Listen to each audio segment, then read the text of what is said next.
कोणाजवळ काही पुरावा असेल तर त्यांनी तो निश्चित आणून द्यावा, त्याच्यावरही कारवाई होईल. पण विनाकारण प्रत्येक गोष्टीला केवळ राजकीय रंग. आता अनेक लोक जायचे, विरोधी पक्षाचे कोण कोण गेले त्यांचे मी पुरावे देऊ शकतो. माझ्याकडे सर्वात जास्त तर माझ्याकडे पुरावे आहेत याचे, पण ते पोलिसांकडे आहेत. ते पोलिसांचं काम आहे, ते माझं काम नाही आहे. त्यांना त्यांना भेटणाऱ्यांपैकी कोणाचं इन्व्हॉल्वमेंट असेल तर कारवाई होईल.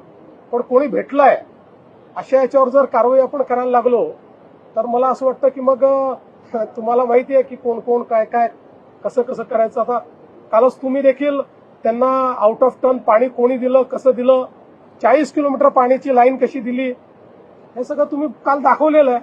त्याच्यामुळे मला असं वाटतं की याच्यामध्ये राजकारण करू नये. हा महिलांच्या डिग्निटीचा प्रश्न आहे. अशा प्रकारे आपल्या